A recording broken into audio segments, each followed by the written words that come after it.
For almost 20 years, Cameron Diaz was one of the most bankable stars on the planet. A woman whose name on a poster could carry a romantic comedy, an action movie, or an animated blockbuster all on its own. Then, quietly and without a press conference, she stopped making movies. No farewell tour, no dramatic goodbye interview, just a slow fade until people realized she genuinely wasn't coming back to a movie set anytime soon. For years, fans speculated about why. Was it a falling out with a studio? A health scare kept under wraps? The truth, once Diaz finally spoke about it publicly, turned out to be less like tabloid fiction and far more human. She simply got tired of a life that wasn't fully hers, and she wanted it back. Cameron Michelle Diaz was born on August 30th, 1972, in San Diego, California, into a working household with nothing resembling a show business pedigree. Her father was in the oil industry, and her mother worked in import-export. And by most accounts, Diaz grew up as a scrappy, adventurous kid rather than a pageant princess. Site index equals 17-1, 17-2. She is the daughter of a Cuban-American father and an Anglo-German mother, and she graduated from Long Beach Polytechnic High School, where she performed on the school's dance drill team during football halftime shows. Site, she has described herself as adventurous and independent. The kind of teenager who was more comfortable improvising than following a script laid out for her, which in hindsight feels almost like foreshadowing. Long before she ever stood in front of a movie camera, Diaz was working. At 16, she signed with a modeling agency and began traveling for jobs, a career that took her everywhere from Japan to Australia to Morocco to Paris. It wasn't glamorous in the way outsiders imagine. She has talked openly about a grueling, mostly unsuccessful year in Paris chasing modeling work, where site index equals 19-1. She spent a full year in the city and could not book a single job/site. The one gig she did land during that stretch was strange enough that she still brings it up in interviews decades later. A trip to Morocco with a locked suitcase she was told contained wardrobe, an experience, she has since joked, only half kidding, felt more like smuggling than modeling. That was the life Diaz was living at 21. Broke, unglamorous, bouncing between countries with no acting resume and no real plan to become an actress at all. Then came the audition that changed everything. In 1993 and 1994, the production behind the mask was searching for an unknown to play Tina Carlisle opposite Jim Carrey, and the search briefly zeroed in on a very different kind of star. Site index equals 16-1. Anna Nicole Smith was among the names director Chuck Russell initially considered for the role/site, but after meeting with her, site index equals 10-1. Russell concluded that although she was charming and bubbly, she didn't have the other qualities the part required/site. Around the same time, a casting director working the project had been shown headshots of numerous professional models without finding the right fit, until a colleague suggested one specific unknown from the modeling world. That model was Cameron Diaz, and site index equals 11-1. The casting director was struck by her instant likability/site the moment they met. Diaz herself has described the audition process for The Mask with her trademark bluntness.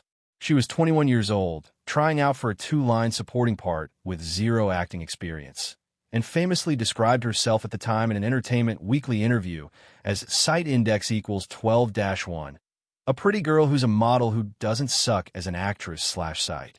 By some accounts, the tryout process stretched across weeks rather than days as the studio weighed whether to gamble on a total newcomer opposite one of the biggest comedic forces in the business. She has also recalled the specific moment director Chuck Russell decided to commit to her, telling her plainly that she was his Tina Carlisle and that he intended to coach her through the part himself. It was a leap of faith on both sides, and it paid off in a way nobody could have predicted. The Mask became a massive box office hit, and Diaz, completely unknown a year earlier, was suddenly a name recognized worldwide. Rather than cash in immediately on that fame with a string of studio blockbusters, Diaz took a more deliberate route, appearing in smaller and more offbeat films through the mid-1990s while she sharpened her craft. That patience paid off in 1998 with There's Something About Mary, the Farrelly Brothers comedy that turned her into something more than a rising star. It made her a defining comic actress of her generation. Playing a good-natured, oblivious dream girl in a movie built on gross-out humor was a genuine risk, the kind of role that could have gone badly wrong in less capable hands. But Diaz leaned into the physical comedy and self-deprecation so completely that audiences fell for her rather than laughed at her. It remains one of the most quoted comedies of its era, and it cemented Diaz as a performer who could combine genuine warmth with total fearlessness. By the turn of the millennium, Diaz had become one of the industry's most reliable box office draws, and 2000's Charlie's Angels turned that popularity into serious institutional leverage. Betting a large budget on an action movie fronted entirely by women was still considered a gamble by studio standards at the time, and Diaz, along with her co-stars, trained extensively in martial arts and stunt work to make the action sequences believable rather than decorative. The film was a commercial success, and its performance strengthened Diaz's standing enough that she became one of the small handful of actresses in Hollywood history able to command a top-tier, 8-figure per-picture salary, joining an extremely short list of women who had broken through that pay ceiling at the time. It wasn't just a personal win. It was a data point the industry couldn't ignore about what a female-led action franchise could earn.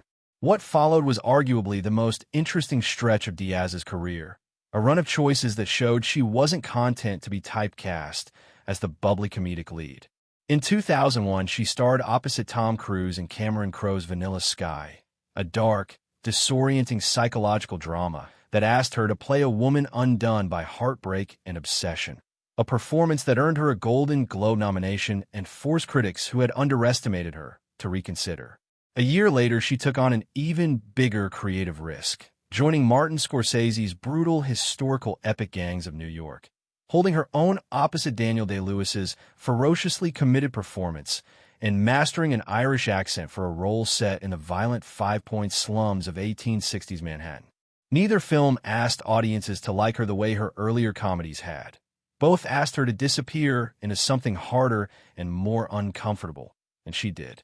She returned to warmer, more mainstream territory in 2006 with The Holiday, playing a high-strung Los Angeles movie trailer editor who swaps homes with a British writer played by Kate Winslet over the holidays. It became one of the most rewatched Christmas films of its era, largely because Diaz was willing to play a character who was successful and put together on the surface, but quietly unable to connect emotionally underneath it, a performance with more vulnerability than the genre usually asked for. Across the 2000s and into the 2010s, Diaz kept working steadily across comedies, dramas, and voice work, including her long-running role as Princess Fiona in the Shrek franchise, one of the most successful animated series in film history. Diaz's personal life, meanwhile, was playing out very publicly and not always on her terms. She was linked to actor Matt Dillon and was later engaged to Jared Leto for several years, relationships she largely kept out of the spotlight by choice. Nothing tested that instinct for privacy quite like her relationship with Justin Timberlake, which began in 2003 and instantly became tabloid catnip. Two of the most photographed young stars of the era, both at the peak of their fame, dating openly for years before the relationship ended in 2007. The media coverage at the time leaned heavily on their age gap and treated the relationship as a running storyline rather than two people's private lives, a dynamic that was common for celebrity couples of that decade, but which, in hindsight, illustrates exactly the kind of scrutiny Diaz would later say wore her down. Notably, years after their breakup, Diaz and Timberlake worked together again professionally on the 2011 comedy Bad Teacher, a choice that suggested she was more interested in her craft than in avoiding an awkward reunion for the tabloid's sake. By the early 2010s, something in Diaz had clearly shifted. She has since said in multiple interviews that the turning point arrived around the time she was 40, though her last theatrical release before stepping away was 2014, when she appeared in 3 films back-to-back: The Other Woman, Sex Tape, and the musical remake Annie, in which she played Miss Hannigan. After Annie, she simply stopped taking new film roles, and for the better part of a decade, she stayed almost entirely out of the public eye as an actress, resurfacing occasionally for interviews, but never for a new project. When Diaz finally explained her reasoning years later, She didn't describe it as burnout in a dramatic, single-moment sense. She described it as an accumulation, a slow recognition that a career built at that level requires almost everything else in your life to be delegated to someone else. Speaking with her longtime friend Gwyneth Paltrow on an episode of In Goop Health, Diaz said plainly, "Sight index equals 2-1. I just decided that I wanted different things out of my life." Sight, she elaborated that the pace of nonstop filmmaking had crowded out everything outside of work, leaving little room for the relationships and routines that make up an ordinary life. In a separate interview, she put an even finer point on what leaving actually gave her back, describing the reward for stepping away in 3 words. She said she'd found sight index equals 3-1, a piece/sight in her own life, one she credited directly to finally taking care of herself instead of the career. She was even more specific in a conversation with comedian Kevin Hart on his show Heart to Heart, where she broke down exactly what fame at that level actually costs a person day to day. When you're the one everyone is depending on, she explained, sight index equals 9-1, everything around you, all parts of you that isn't that, has to be handed off to other people. Sight, that's not a complaint about co-stars or studios. It's a description of what it means to have your calendar, your finances, and your personal decisions increasingly managed by a team rather than by yourself, simply because there isn't time left in the day to manage them personally. In yet another interview, Diaz used an even starker phrase to describe how completely the industry had absorbed her identity, saying that while she was working at that pace, in her own words, sight index equals 4-1. Cameron Diaz is a machine. Sight, that's a strange thing to hear a person say about themselves in the third person, and it's exactly the kind of language that explains why she eventually walked away rather than pushed through. The most direct version of her reasoning came years later, when she addressed her decade away from acting at Fortune's Most Powerful Women Summit. Asked point-blank why she'd stepped back for so long, Diaz didn't hedge.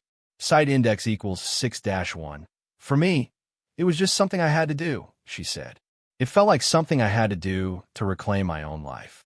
Sight, she added that during that period, no offer and no outside opinion could have changed her mind, because the decision wasn't about turning down any particular project.